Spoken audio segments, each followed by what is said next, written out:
ഓം ശാന്തി 15-12-2023 പ്രഭാതമുരളി. മധുരമായ കുട്ടികളെ, ഇത് ഉണ്ടായതും ഉണ്ടാക്കപ്പെട്ടതുമായ അനാദി ഡ്രാമയാണ്. ഈ ഡ്രാമയിൽ ഓരോ അഭിനേതാവിന്റെയും പാർട്ട് നിശ്ചിതമാണ്. മോക്ഷം ആർക്കും ലഭിക്കുന്നില്ല. ചോദ്യം: ശിവബാബ അശരീരിയാണ്. ബാബ ശരീരത്തിലേക്ക് എന്തിനാണ് വരുന്നത്? ബാബ ഏത് ജോലിയാണ് ചെയ്യുന്നത്, ഏതാണ് ചെയ്യാത്തത്? ഉത്തരം: ബാബ പറയുന്നു, കുട്ടികളെ, ഞാൻ ഈ ശരീരത്തിലേക്ക് വരുന്നത് കേവലം മുരളി കേൾപ്പിക്കുന്നതിന് വേണ്ടിയാണ്. ഞാൻ മുരളി കേൾപ്പിക്കുക എന്ന ജോലി തന്നെയാണ് ചെയ്യുന്നത്. ഞാൻ കഴിക്കുന്നതിനും കുടിക്കുന്നതിനും വേണ്ടി അല്ല വരുന്നത്. ഞാൻ വന്നിരിക്കുന്നത് നിങ്ങൾക്ക് പുതിയ രാജധാനി നൽകുന്നതിനാണ്. ബാക്കി സ്വാദറിയുന്നത് ഇദ്ദേഹത്തിന്റെ ആത്മാവാണ്. ഗീതം: ആകാശ സിംഹാസനം ഉപേക്ഷിച്ചു വരൂ. ഓം ശാന്തി.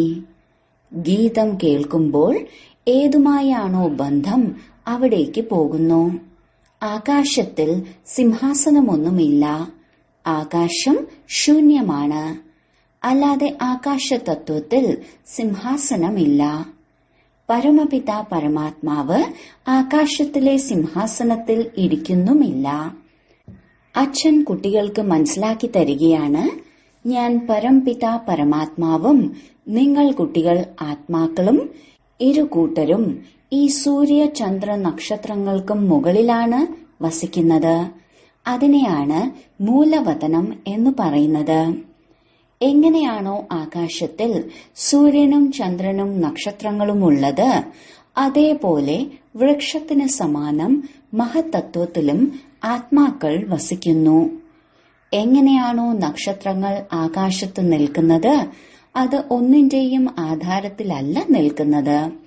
അതുപോലെ നിങ്ങൾ ആത്മാക്കളും പരമാത്മാവായ അച്ഛനും നമ്മളെല്ലാവരും മഹത്തത്വത്തിൽ വസിക്കുന്നവരാണ്. നക്ഷത്രത്തെ പോലെ തന്നെയാണ്. ജ്ഞാന സൂര്യനും ജ്ഞാന ചന്ദ്രനും ജ്ഞാന നക്ഷത്രങ്ങളും. ഇപ്പോൾ ഈ കാര്യം മനസ്സിലാക്കി തന്നിട്ടുണ്ട്.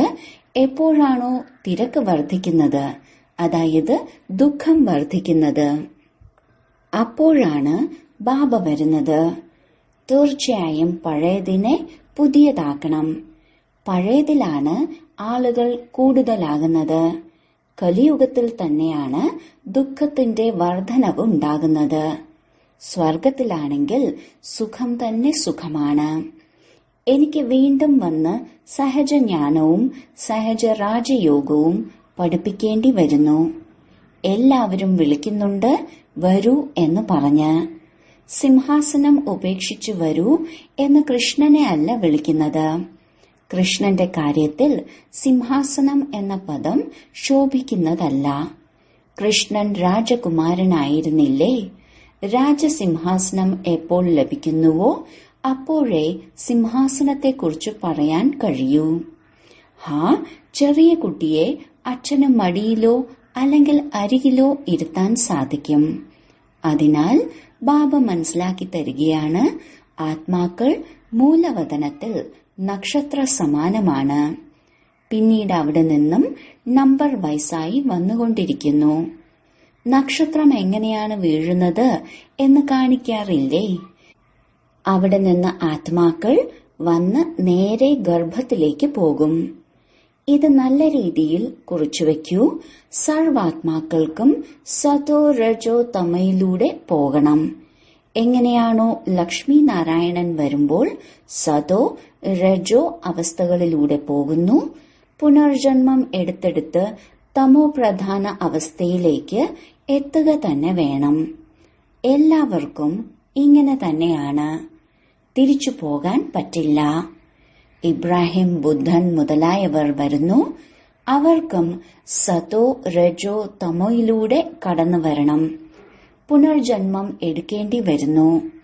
ദ്വാപരത്തിൽ ധർമ്മസ്ഥാപകർ വരുന്നു. അവിടെ നിന്നും പുനർജന്മങ്ങൾ എടുക്കാൻ തുടങ്ങുന്നു. പിന്നീട് തമോ പ്രധാനമാകണം. ഇപ്പോൾ അവരുടെ സദ്ഗതി ആരാണ് ചെയ്യുക? സദ്ഗതി ദാതാവ് ഒരേ ഒരു ശിവഭഗവാനാണ്. പറയുന്നു, എല്ലാവരുടെയും സദ്ഗതി ചെയ്യാൻ എനിക്ക് വരേണ്ടി വരുന്നു. ഞാൻ ചെയ്യുന്നത് പോലൊരു ജോലി മറ്റാർക്കും ചെയ്യാൻ സാധിക്കില്ല. ഞാൻ ദേവീ ദേവതാ ധർമ്മവും സ്ഥാപിക്കുന്നു. നിങ്ങൾക്ക് രാജയോഗം പഠിപ്പിച്ചു തരികയാണ്.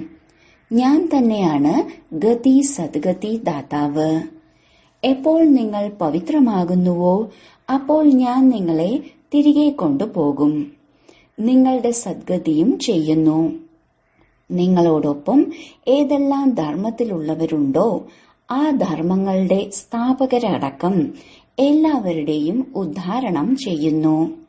നിങ്ങളെ ജ്ഞാനത്താൽ അലങ്കരിച്ച് സ്വർഗത്തിന്റെ അധികാരിയായ ലക്ഷ്മി അല്ലെങ്കിൽ നാരായണനെ വരിക്കാൻ യോഗ്യരാക്കി മാറ്റുന്നു. പിന്നീട് നിങ്ങളെ തിരികെ കൊണ്ടുപോകുന്നു. എല്ലാവരെയും ആദ്യം മുക്തിധാമത്തിലേക്ക് അയക്കുന്നു. ഞാൻ എല്ലാവരുടെയും സദ്ഗതി ദാതാവുമാണ്. ബാക്കി ഏതെല്ലാം ധർമ്മസ്ഥാപകർ വരുന്നുണ്ടോ അവർ സദ്ഗതി നൽകുന്നില്ല. അവർ കേവലം തന്റെ ധർമ്മത്തെ സ്ഥാപിച്ച് അതിനെ അഭിവൃദ്ധിപ്പെടുത്തുന്നതിൽ മുഴുകുന്നു. തന്റെ ധർമ്മത്തിൽ തന്നെ പുനർജന്മങ്ങളെടുത്ത് സതോ രജോ തമോ അവസ്ഥകളിലൂടെ കടന്നു പോകുന്നു. ഇപ്പോൾ എല്ലാവരും തമോ പ്രധാനമാണ്. ഇപ്പോൾ ഇവരെ പാവനവും സതോ പ്രധാനവുമാക്കി ആര് മാറ്റും? അച്ഛൻ സ്വയം ഇരുന്ന് കുട്ടികൾക്ക് മനസ്സിലാക്കി തരികയാണ്. ഭഗവാൻ വന്ന് എല്ലാവരുടെയും സദ്ഗതി ചെയ്യുന്നു. ഭാരതത്തെ സ്വർഗമാക്കി മാറ്റുകയും ചെയ്യുന്നു. ജീവൻ മുക്തിക്ക് വേണ്ടി രാജയോഗം പഠിപ്പിക്കുന്നതിനാലാണ് അച്ഛന് ഇത്രയും മഹിമ. ഗീത സർവശാസ്ത്ര ശിരോമണിയാണ്. പക്ഷെ കൃഷ്ണന്റെ പേര് എഴുതിയതിനാൽ ഭഗവാനെ മറന്നുപോയി. ഭഗവാൻ സർവരുടെയും സദ്ഗതി ദാതാവാണ്. അതിനാൽ ഗീത സർവധർമ്മത്തിലുള്ളവരുടെയും ധർമ്മശാസ്ത്രമാണ്. എല്ലാവരും ഇതിനെ അംഗീകരിക്കണം. സദ്ഗതി നൽകുന്ന ശാസ്ത്രം മറ്റൊന്നില്ല. സദ്ഗതി നൽകുന്നതും ഒരു ബാബ തന്നെയാണ്. ആ ബാബയുടേതാണ് ഗീത. നിങ്ങൾ കുട്ടികൾക്ക് സദ്ഗതിയുടെ ജ്ഞാനം നൽകുകയാണ്.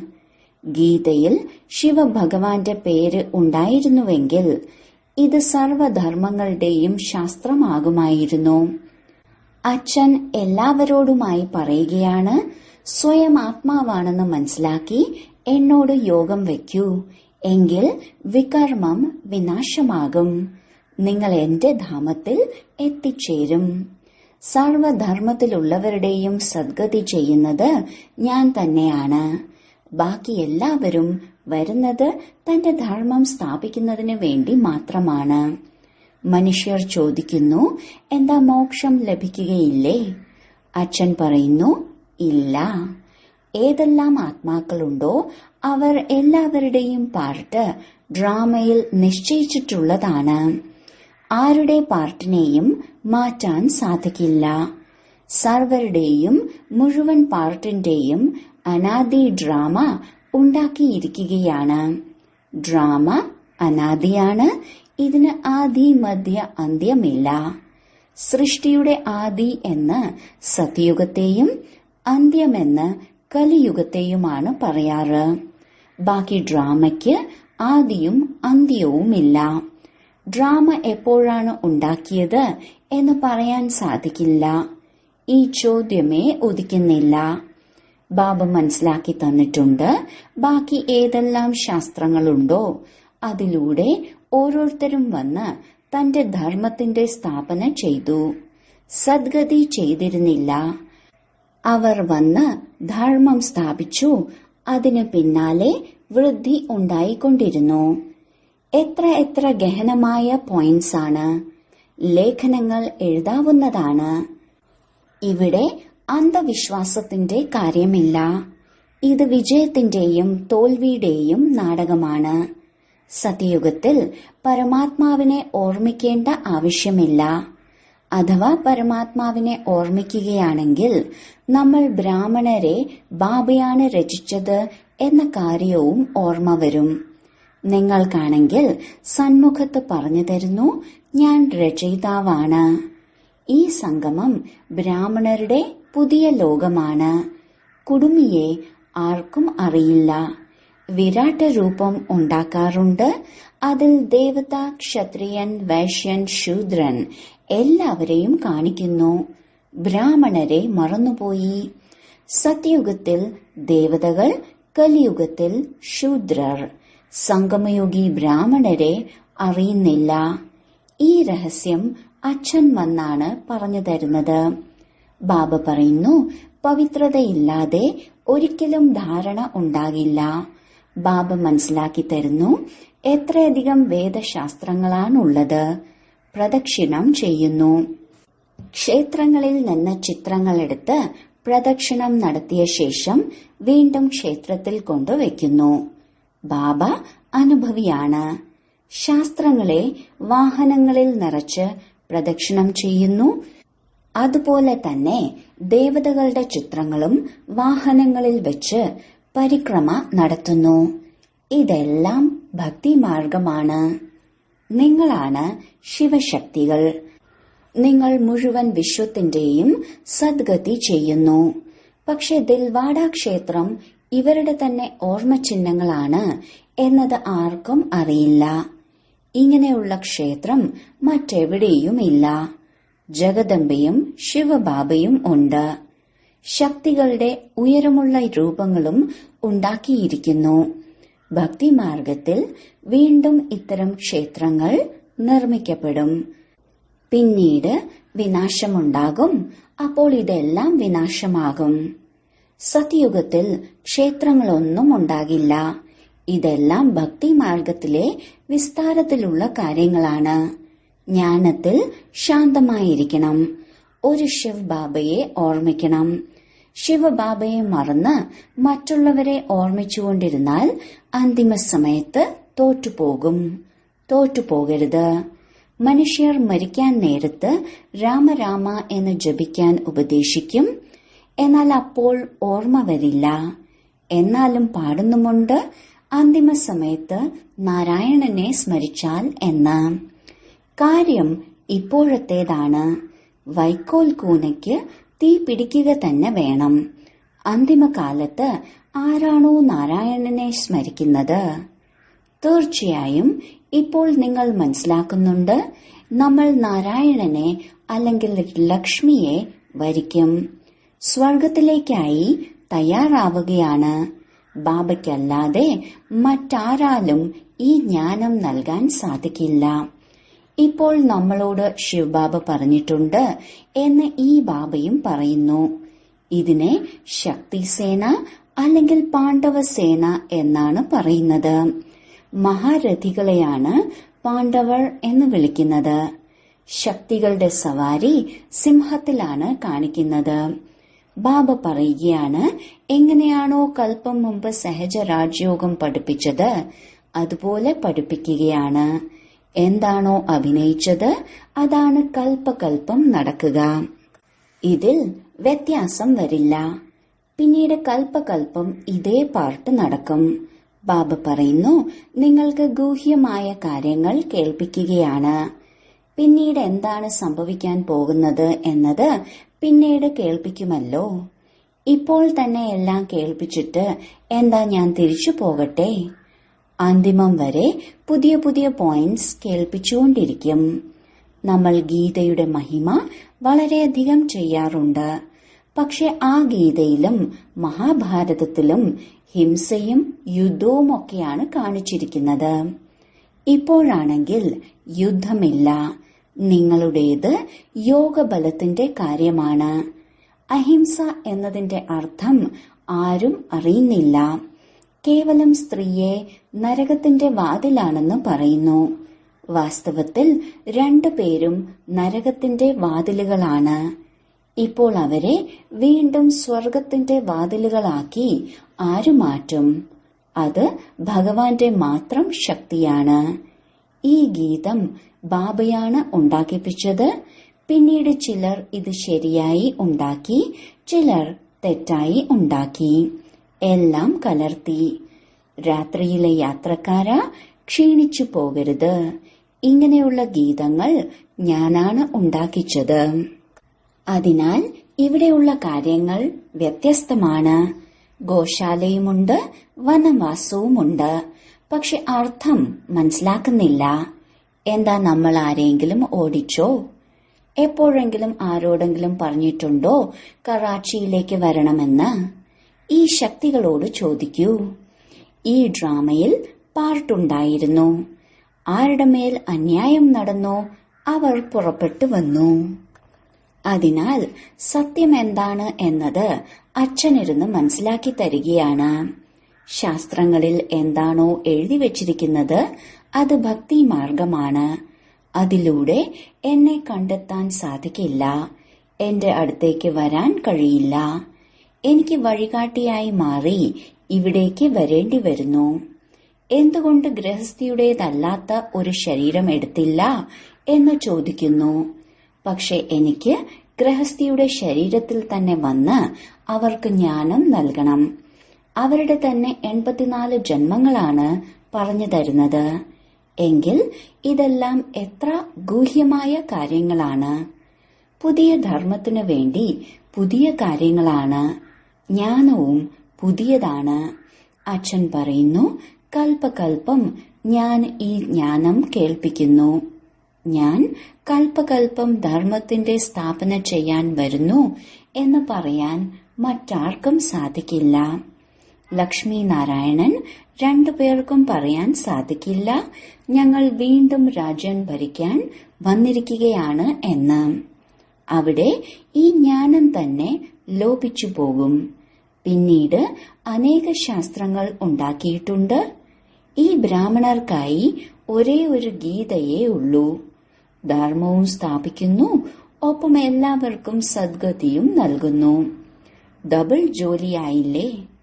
ഇപ്പോൾ ഞാൻ എന്താണോ കേൾപ്പിക്കുന്നത് അതാണോ ശരി, അതോ അവർ പറയുന്നതാണോ? അത് നിങ്ങൾക്കറിയാം. ഞാൻ ആരാണ്? ഞാൻ സത്യമാണ്. ഞാൻ വേദങ്ങളോ ശാസ്ത്രങ്ങളോ അല്ല കേൾപ്പിക്കുന്നത്. തീർച്ചയായും ഇവർ വളരെയധികം പഠിച്ചിട്ടുണ്ട്. പക്ഷെ അവർ എന്തെങ്കിലും കേൾപ്പിക്കുന്നുണ്ടോ? ഇവിടെ ശിവ് ബാബ പുതിയ പുതിയ കാര്യങ്ങൾ കേൾപ്പിക്കുന്നു. ഞാൻ അശരീരിയാണ്. കേവലം ഈ മുരളി കേൾപ്പിക്കുക എന്ന ജോലി ചെയ്യാൻ വേണ്ടിയാണ് വരുന്നത്. കഴിക്കുന്നതിനോ കുടിക്കുന്നതിനോ വേണ്ടിയല്ല. ഞാൻ വന്നിരിക്കുന്നത് നിങ്ങൾ കുട്ടികൾക്ക് വീണ്ടും രാജധാനി നൽകാനാണ്. സ്വാദറിയുന്നത് ഇദ്ദേഹത്തിന്റെ ആത്മാവാണ്. ഓരോരുത്തരുടെയും ധർമ്മം വ്യത്യസ്തമാണ്. ഓരോരുത്തർക്കും അവരവരുടെ ധർമ്മശാസ്ത്രം പഠിക്കണം. ഇവിടെയാണെങ്കിൽ അനേക ധർമ്മശാസ്ത്രങ്ങൾ പഠിച്ചുകൊണ്ടിരിക്കുന്നു. പക്ഷെ സാരം ഒന്നുമില്ല. എത്രയാണ് പഠിക്കുന്നത് അത്രത്തോളം ലോകം അധപ്പതിക്കുന്നു. തമോപ്രധാനമാവുക തന്നെ വേണം. ആദ്യമാദ്യം സൃഷ്ടിയിൽ നിങ്ങളാണ് വന്നത്. നിങ്ങൾ ബ്രാഹ്മണർ മാതാപിതാവിലൂടെ ജന്മമെടുത്തു. ഒരു വശത്ത് അസുരീയ കുടുംബമാണ്, ഇവിടെയുള്ളത് ഈശ്വരീയ കുടുംബമാണ്. പിന്നീട് ചെന്ന് ദൈവിക മടിത്തട്ട് എടുക്കും. സ്വർഗത്തിന്റെ അധികാരിയായി മാറും. മാതാപിതാവിന്റെ ശ്രീമതത്തിലൂടെ നടക്കുകയാണെങ്കിൽ സ്വർഗത്തിന്റെ അളവറ്റ സുഖം ലഭിക്കും.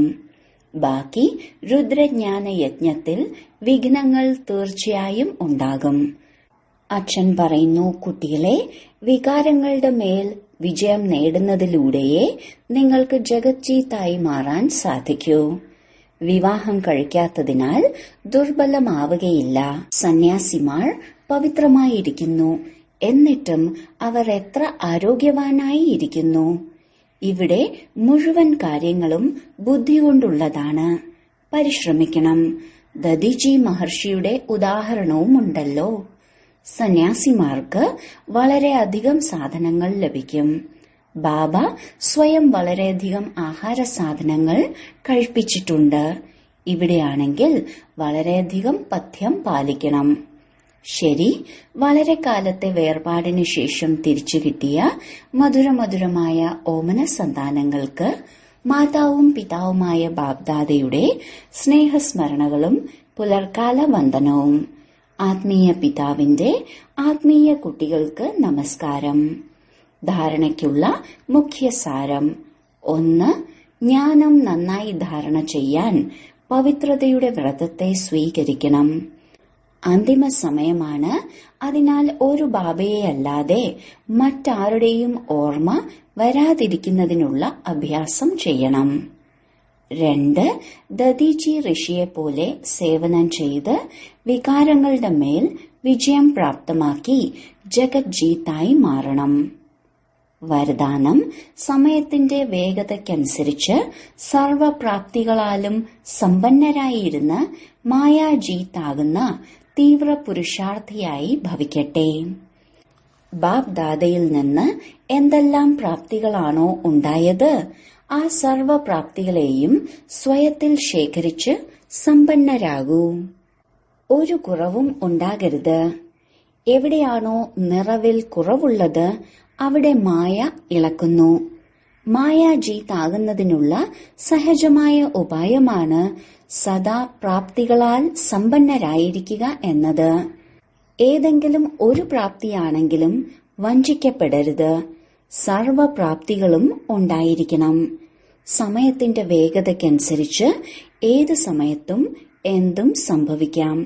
അതിനാൽ തീവ്ര പുരുഷാർത്ഥിയായി മാറി ഇപ്പോൾ മുതൽ സമ്പന്നരാകൂ. ഇപ്പോഴില്ലെങ്കിൽ ഒരിക്കലുമില്ല. സ്ലോഗൻ: സത്യതയുടെയും നിർഭയതയുടെയും ശക്തി കൂടെയുണ്ടെങ്കിൽ ഒരു കാരണത്തിനും നിങ്ങളെ ഇളക്കാൻ സാധിക്കില്ല. ഓം ശാന്തി.